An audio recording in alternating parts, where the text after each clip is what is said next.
in the media room today, and we've got this man, Mr. Setchell, or Gary. How are we? Setch, whatever you want to call him, back here for another year. Yeah, I was called a few things last year at the start of the season in home games, but yeah, whatever take your fancy, but yeah, all good. How is it, the preparations for the brand new season going ahead from your point of view? It's been very busy. Obviously, you know, the first job was to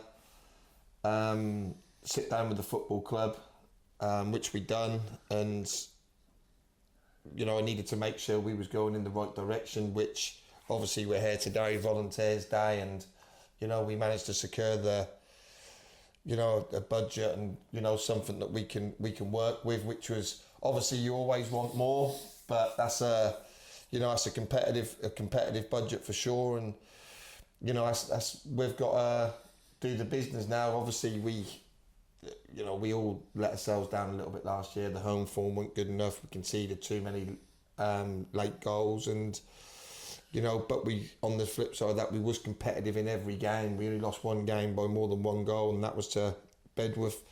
And we did finish the season relatively strong. So we knew we had a core of players that can play at this level and compete at this level and win games at this level. So we've managed to secure 8 or 9 of them. And obviously the big thing for me was building the spine of the team. We needed a little bit more down the spine, and you know, as we've just signed one today, and there'll be a couple coming in next week for sure. And obviously by this time next weekend, hopefully you'll see the squad coming together in full. Yeah, about the new guy you've signed today. Yeah. Can you mention sort of a bit about him, or you? Yeah, you know, it's Rory McCauley. You know, he's had a brilliant career. He's played for me as well previously. I'm going to talk about all his career, but he's won every level, step 1 to step 4, won them all, and you know, he's played some football league games, and you know, he finished the season at Peterborough Sports last year, you know, finishing off captain there and getting a few man of the matches in his time there. So I always felt that we'd work together again, and obviously I've got to thank James Longley and Paul and the people. Obviously they've helped me bring him in, helped me get him over the line, which is brilliant. And you know, he'll be a real fan's favourite down there, and he's got a lot of the qualities that we was missing last year, his leadership as well as his football ability and his experience and everything else. He's got that. What some players ain't got is absolute desire and leadership qualities. So he'll be a big signing for us, just on the pitch as well as in and around the dressing room. And you know, he'll be a top signing for us, I'm sure. You're absolutely right. Like you said last year, sometimes there wasn't that leadership on the field. We struggled. Sometimes, you know, they all went quiet a little bit. And like you said, last year, you do need that somebody to really drive the team on, you know, when it's needed. Yeah, you need, you know, in any good team, you know, you hear Roy Keane talk about it all the time. You need leaders on the pitch. You need, you know, the manager and the staff can only do so much.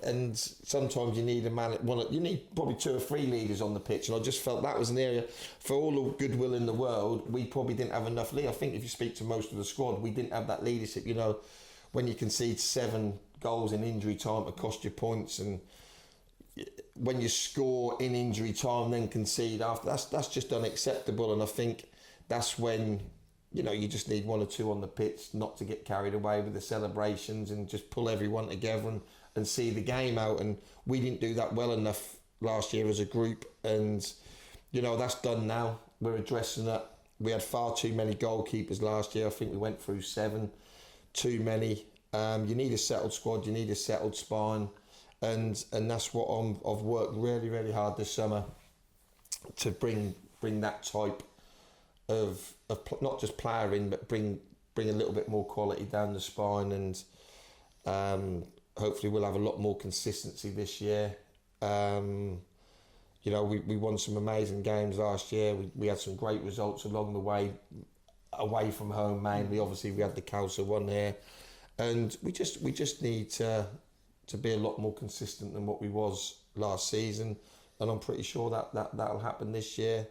And obviously, like I say, hopefully by this time, next weekend, people will realise that the squad will be taking shape, the ones we've kept, etc., the ones we're trying to bring in, and hopefully we can hit the ground running and have a good pre-season and not pick up any injuries and go into the season fully fit and have a go at, firstly getting in the top 5 and then hopefully trying to get step-free football here.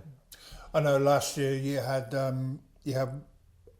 I think 1, maybe 2 players that committed to you, and then when the short space of time before the season really got going, they weren't around anymore. That's a really difficult thing. You said that last year, wasn't it? When people commit to you and then in the end they don't. So looking towards this season, is that going to be a really difficult thing, like you said, to try and avoid that, or it's impossible to avoid it? Well, we've left it a lot later this year. We're now into June. Probably we peaked, I don't know if we peaked probably a bit too early last year where there was still a lot of movement, but we're getting to the time now where I think that, obviously Rory signed the deal, so that's that he can't leave. So that's that done. So it happens, don't it? Whether it happens, but I've seen a lot of clubs announcing a lot of players early. And that's just the thing. You just, rather than say signed, you put agreed, don't you? But that's nice to give the fans something to look forward to. We probably have left it a week later than or a couple of weeks later than what we wanted to. But you do just have to be careful. But if someone want to leave, they're going to leave, aren't they? That's whether it be June, July, August, September, October, April, they're gonna leave. There's nothing you can do about it if they're not on contract, and we ain't got players under contract, so that can always happen. So listen, you try and bring in the right characters. That's unfortunate when people do leave, of course it is, but that'll happen. Hopefully that don't happen to us this season, but I think that's already happened. I think it has already happened. Spalding's announced someone and then Harbour signed him, and that carry on. But that's just, like I say, that does happen. That'll happen to us again, I'm sure, at some point down the future. Hopefully not this year or whatever, and you'll probably see it a lot more over the coming weeks. But listen, when you make a signing, you don't, you want to share it with your supporters. So you make a sign and you share it with your supporters. I don't think there's nothing wrong with that. If then players leave and think, you shouldn't be doing it till you can sign them on, that you sign them on don't matter. They can still leave. So yeah, that's one of them things. But like I say, that happens at all levels of football. And on the flip side of that, the supporters may go on and say, "Well, what's going on? We haven't signed any players yet." Yeah, that's what I mean. Like you got to try and you're selling. You're trying to sell season tickets, but they don't know who's going to be playing it. That's a difficult one, isn't it? So we'll be making some announcements over the next week. There'll be some today on the retained list. Obviously, we've announced Rory, and hopefully we'll have 2 or 3 more signings next week to announce, and then hopefully 1 or 2 the week after that, and then. We're not going to be a million miles away from a full squad. So really, really looking forward to it. Obviously, from November, December, January onwards, I think we was all looking forward to this point where, we'd done our best for the rest of the season. We really did. And I think we managed to just about save face, really, with the results we got towards the end of the season. But, we was all looking forward to this start of this season. And that's down for me and the players to produce now, innit? The club, there's, like I say, there's a volunteers day here today, pulling the fingers out. James and the board have really helped me get this one over the line with little bits and pieces. And, the club, I see for the first time, the club is as one. And hopefully, if we can put a few results together early, we can start getting the crowds that people talk about down here, and and start getting the results that we feel as a football club that we should be getting. Excellent, Gary. Thank you very much. Well, you've got it there. You heard it from this man, and we'll catch you later.